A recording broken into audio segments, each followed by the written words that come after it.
Hey, what is up you guys? Happy Movie Monday and welcome back to Movies and a Mug, the video series where I sit down and talk about movies.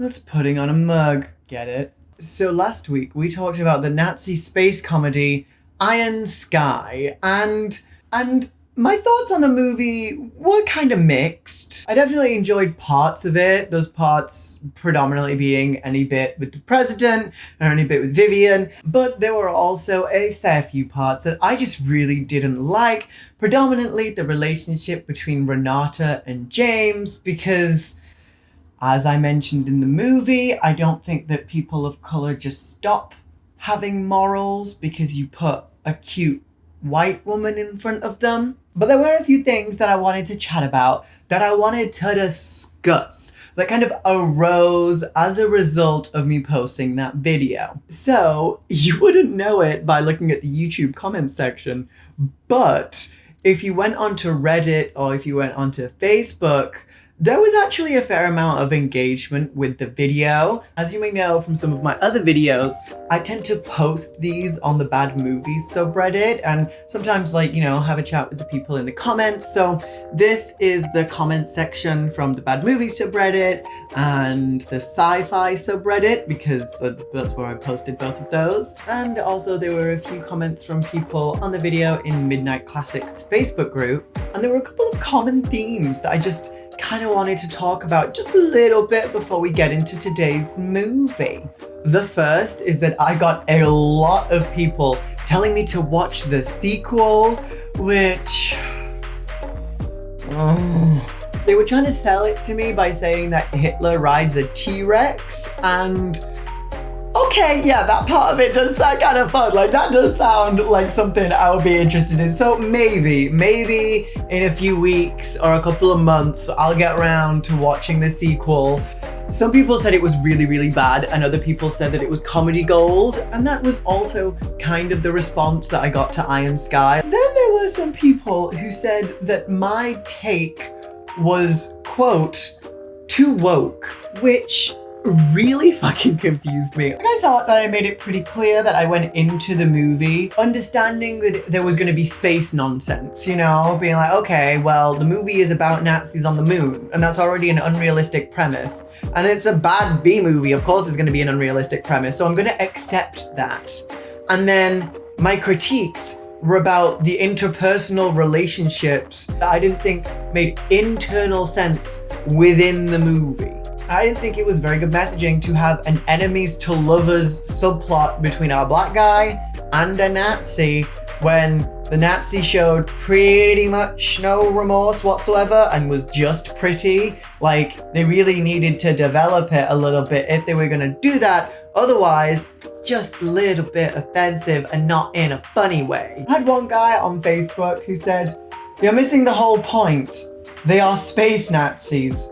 They aren't real Nazis," which, I mean, it's a movie, right? None of it is real. I don't think it was like a documentary, but in the movie, they are based on real life Nazis, Earth Nazis. They didn't develop on the moon apropos of nothing. And then there was another person who said, quote, "I never thought I'd find a drag queen acting like such a buzzkill. Jesus Christ, lighten up." And a response to that said, "Well, it's 2022, so satire is dead." I made the point at least 8 or 9 times that there were a lot of funny scenes in Iron Sky. I had a very specific problem based on my own personal life experience, and apparently critiquing a movie beyond, "Oh my god, big spaceship go boom boom, Nazi funny, haha," is like too woke. And I found that very interesting.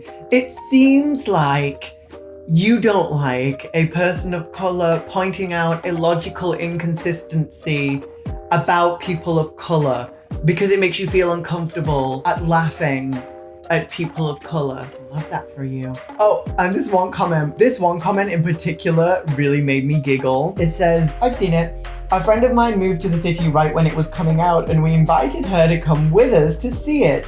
She, not knowing what it was about, invited a guy she was interested in. He was German. It was awkward.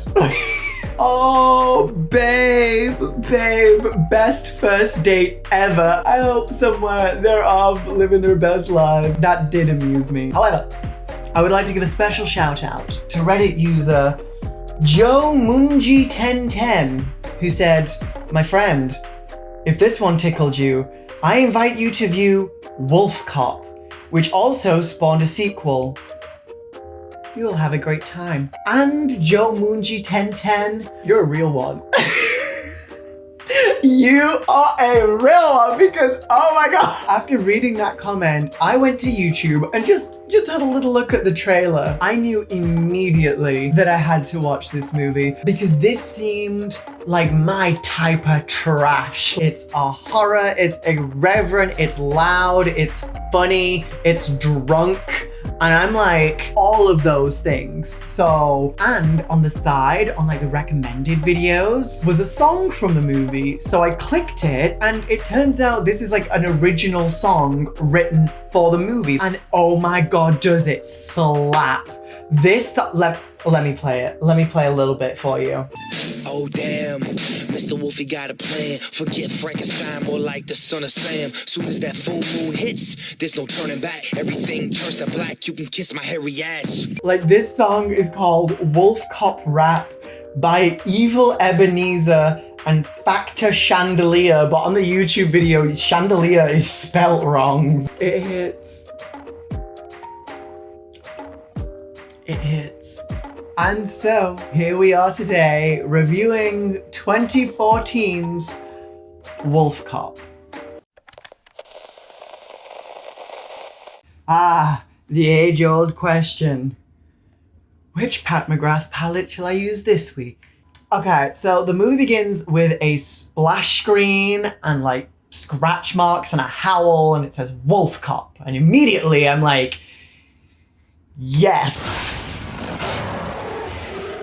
If you give me a concept like WolfCop, I want full balls to the wall wolf cop. I want it big, and I feel like they're gonna give it to me. Plot twist, I was right. So we open on our main character, who is a small town cop named Lou, and Lou is getting ready for, quote, the town's famous drink and shoot, which like, seems dangerous, but kind of on brand, considering everyone in this town seems a little bit like they could be kissing cousins, if you're picking up what I'm putting down. Everyone stays here, and I go to my sister. Now, the film gives us the impression, and also pretty much just tells us straight away, that Lou is not a very well-liked cop, nor is he a very good cop. Side note, whilst I was watching this movie, I could not help but notice that the setting of the film, small rural American town where the main character is a cop who's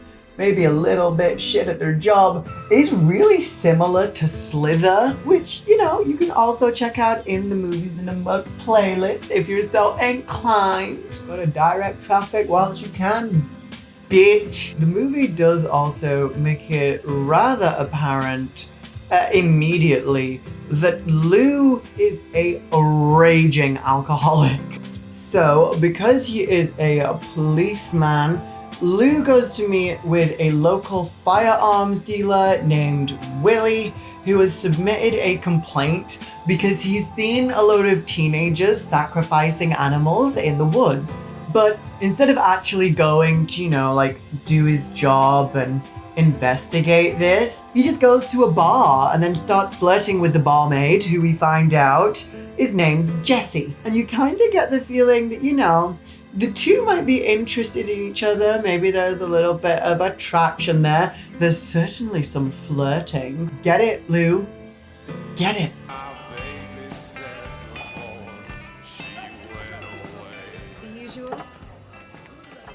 After several drinks, Lou heads back to the sheriff's station, and the sheriff is like, hey, there's been another disturbance in the woods where people are, you know, saying that teenagers are sacrificing animals. So can you go and actually check it out and do some police work for once? You drunk bitch. And Lou's like, okay, fine, I guess, if I have to do my job. I mean, we've all been there. Darling, I've told you several times before, I have no dream job. I do not dream of labor. Side note, WolfCop lends itself really, really well to a really simple drinking game, which is every single time Lou takes a drink, you take a drink. And I promise you, someone will end up in the ICU.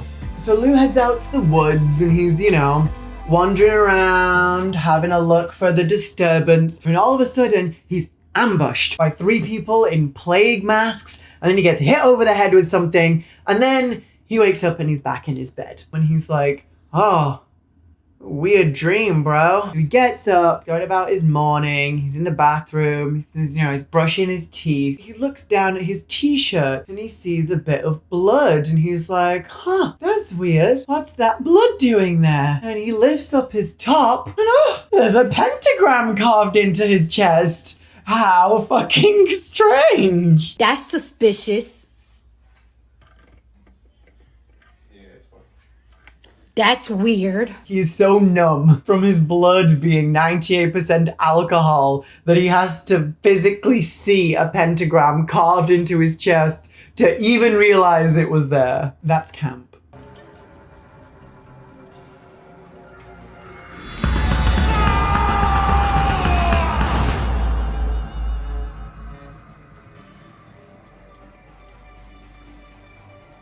Okay, so Lou leaves his house and he's gonna go to work, but suddenly he starts kind of noticing all these weird things, like noises are suddenly way louder and he can smell things that, he hasn't smelt before. And then this happens.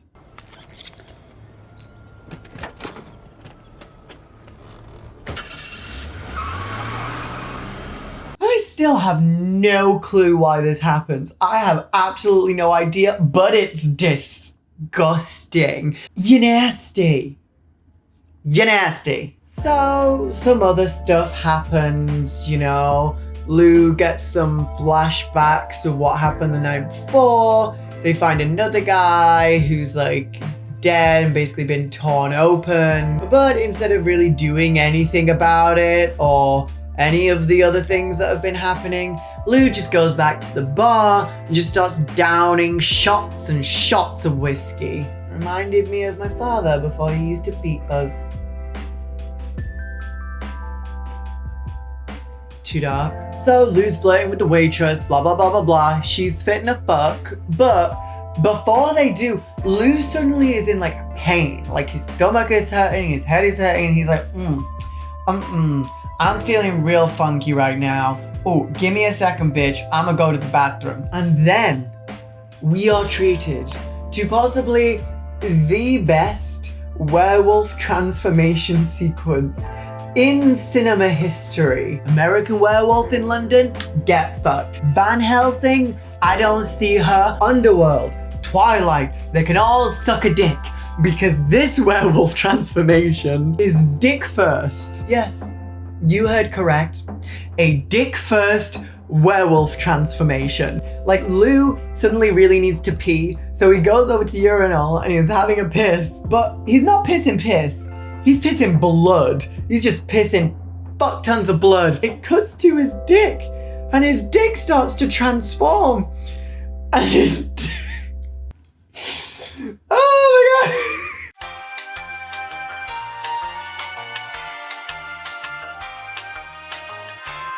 Alright, his dick starts to transform and it starts to swell and then it pops and then it's just this thick, furry, gooey wolf dick. And honestly, it is such a testament to this character's rugged masculinity that he transforms dick first.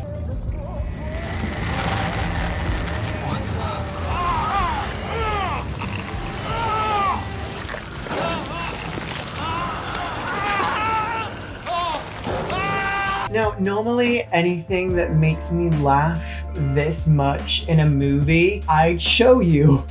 but I don't know if I can do that without violating some kind of community guideline about prosthetic wolf peni. So I'm gonna err on the side of caution and not do that. But if you want to see the Dick First Wolf transformation, just head to around 20 minutes. It's around 20 minutes into the movie. Okay, so whilst Lou is downstairs, you know, in the bathroom, turning into a wolf, some dudes enter the bar and they're essentially hunting for Lou the cop. And I'm kind of gonna skip the little subplot of why this is happening, but very briefly, there's like a very low-level crime syndicate in the town who like have guns. They basically create NPCs that the sole purpose of them being there is for WolfCop to be able to maul some people. And they don't really add anything to the plot.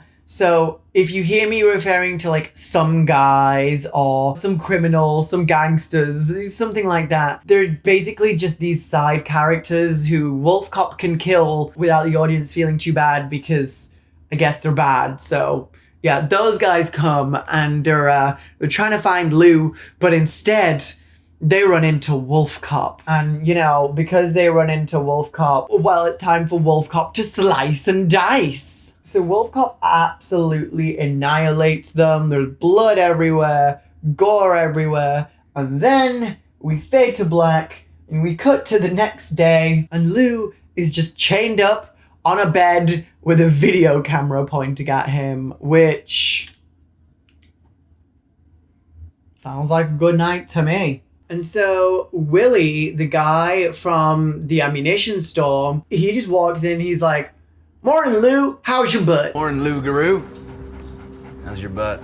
Like, I hope he was joking. And if he was joking, that's really funny. Like, that made me giggle. And honestly, Willie is my favorite character. He's just this sweet little redneck himbo conspiracy theorist. And I don't know. I just feel like if we were in high school together, we probably would have been friends. Maybe we would have made out a couple of times. I don't know. I'm just guessing here. But he tells Lou, "Look, I found you last night and you were like covered in blood and you were a wolf.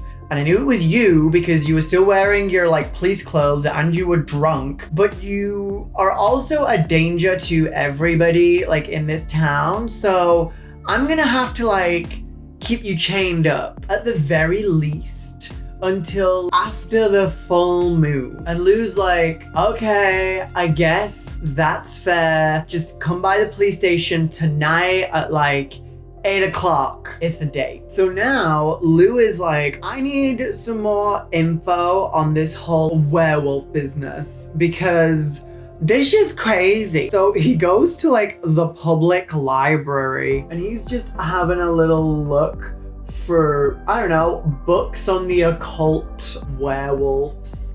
And wouldn't you know it, he finds a book that just so happens to very handily explain the mythos behind werewolves, but not just general werewolves, like the mythos behind werewolves in specific relation to Lou's circumstance in this movie. Because the book says, on the solar eclipse, a werewolf is going to be sacrificed to a bunch of lizard people in order to keep them young.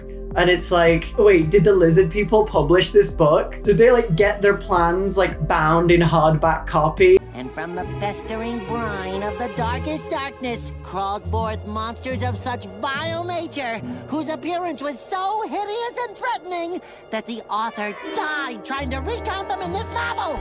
So later that night, we're back at the police station and Willie's there.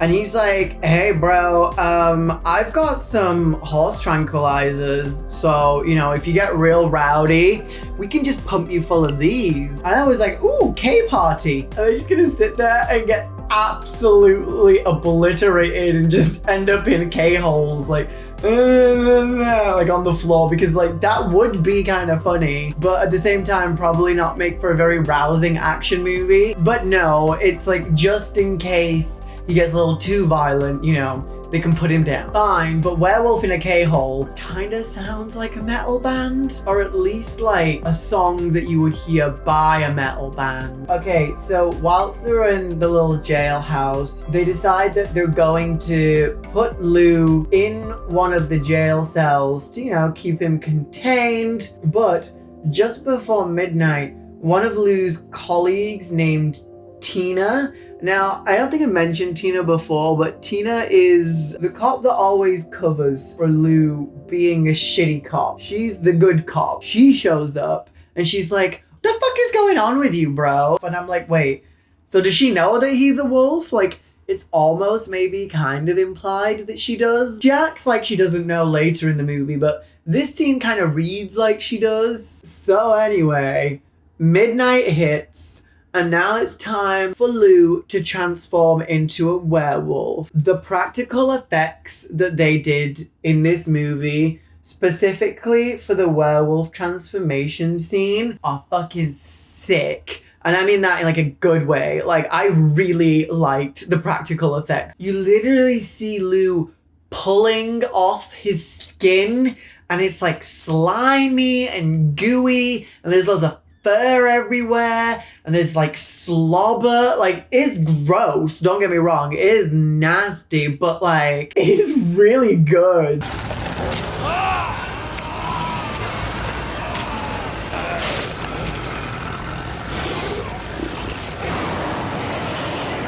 Though, can I just say, in my personal headcanon, I think Willie might be one of the girls, you know? He might be one of the girls.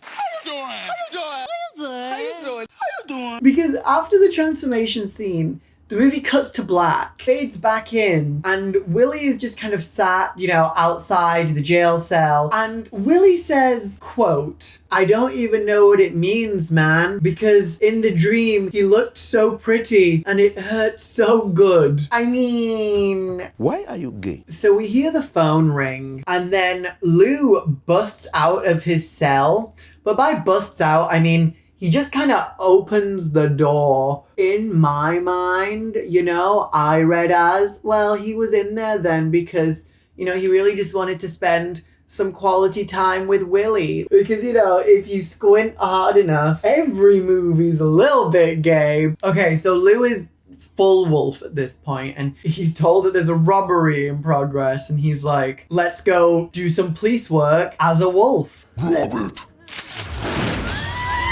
Time for WolfCop to spring into action. Oh yeah. And WolfCop just starts wrecking shit. Scratching people, killing people, yeeting people, maiming bitches. Honestly, I'm having such a good time with this movie. Like, at this point, I was like, WolfCop! WolfCop! Like, I know he's just mindlessly slaughtering people, and it's kind of just like, you know, Wolverine, but like, it's fun. And now I know what you're thinking. This movie sounds like a lot of fun. But wait, there's more. Lou and Willie return to the police station, and who is there? Bartender lady from earlier in the movie, and she's dressed like Little Red Riding Hood, and she's come to seduce the wolf. Good evening, gentlemen. I'm ready to give my statement now. And at this point, I honestly didn't know what I was watching anymore. I was like, how did we get here? Nobody's supposed to be here. What did I do to end up in this place? Little Red Riding Hood is like, oh my, what big teeth you have. And then she looks down and she goes, and that's not all. Oh my God, I cackled. What big teeth you have. Ooh, that's not all. But then, you know, you add on to that the fact that they play this like 80s porn music. Little Red just fully undressed. So you see her titties, and then you just see these like hairy wolf hands just grabbing onto him. This got real furry porn real quick, and I don't know how I feel about it. No judgment, you know, go on with your bad self, but I would be surprised if there is not some horny fan art of WolfCop out there, at least somewhere on the internet.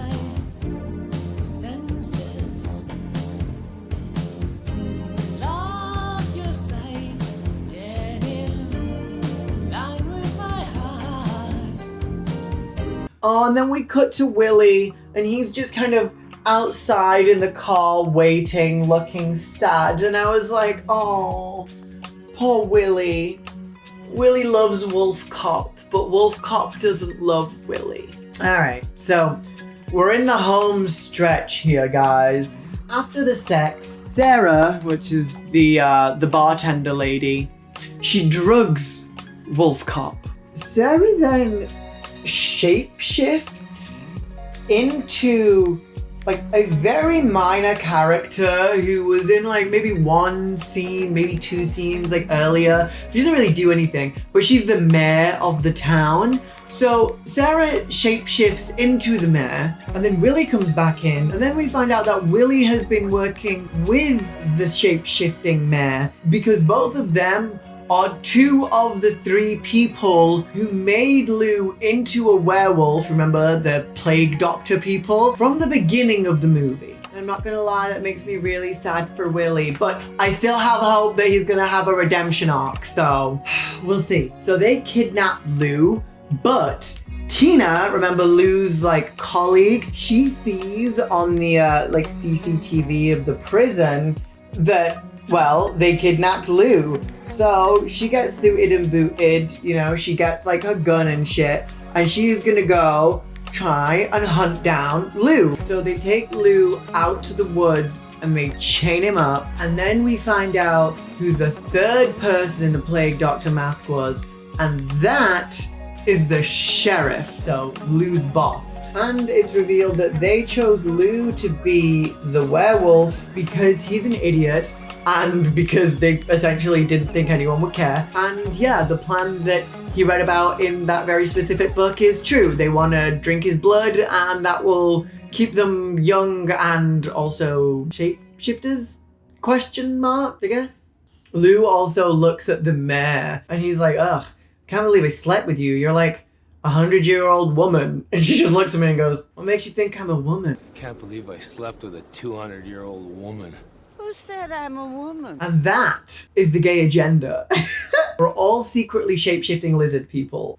I don't know what we're gonna do now that you know our secret, but promise you, it'll be very satisfying. Okay, so Lou's chained to a tree. It's almost midnight, and then Willie stabs him, and I'm like, oh no, the dream is over. They're never gonna reconcile and become lovers. Fine, okay, I guess, whatever. But then, boom, who shows up? It's Tina, and she shoots Willie, and now Willie's dead.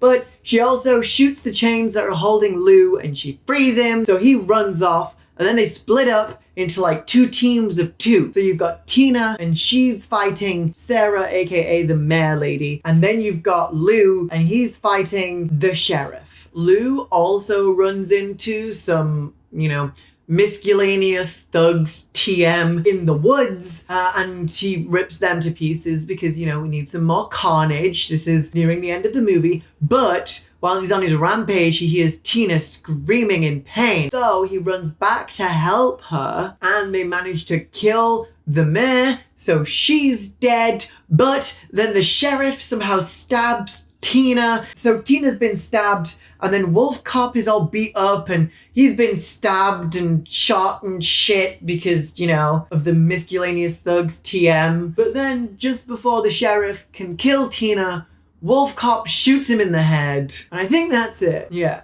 It then fades to black. And then I guess, like, we pan into the next day?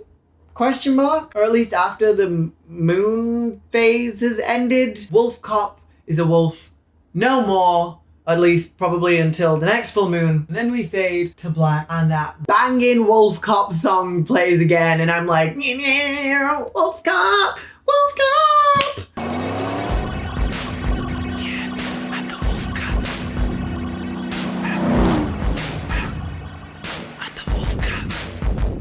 And that's WolfCop, Wild Ride. Okay, so I am gonna go put on my lashes and we'll have some final thoughts.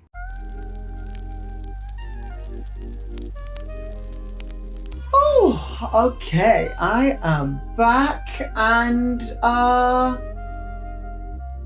yeah, I look real good. Makes me want a hot dog real bad. So, what did I think of this movie? I think this movie is really fucking fun. I think this movie is funny. I think it's got fun action sequences. I really like the practical effects. Does it have a kind of nonsensical plot about lizard people? Yes. Did I care because the ride was so much fun? No. For a low budget movie, honestly, acting was pretty good. Everyone was believable, even in this kind of really stupid scenario. I just had a really good time. I think that this movie is the type of bad movie that I really enjoy because it really leans in to being trash in a way that I find very endearing. I find this movie to be very likable. I highly recommend it. If you get the chance, go ahead, give it a watch. You know, they do that thing when you're looking for like aftershave or perfume or whatever. If you like tobacco vanille, you'll love Leather Daddy, that type of thing. I think if you like Slither, you will really enjoy WolfCop. Similar DNA in a way. They're both B movies, they're both horror comedies, they both have practical effects that have a lot of goo, they both have gratuitous violence, and they're both about cops in a small town. Oh my god, are they the same movie? I guess I have a type, you know? I guess I have a type. But what can I say? Both very enjoyable. And if this has not convinced you to watch this movie, listen to the WolfCop rap by Evil Ebenezer and Factor Chandelier, or I guess in this case, Factor Chandelier, and get your life. Because much like the movie, it is a lot of fun. Okay guys, thank you so much for watching this video. I hope you enjoyed it and I hope you liked this look. If you did, please leave a like, comment and subscribe. If you want to chat to me more, you can follow me on Insta, you can follow me on Twitter, or you can find me on Reddit. I hope you all have a fabulous week and until next time, kisses from England. Bye guys.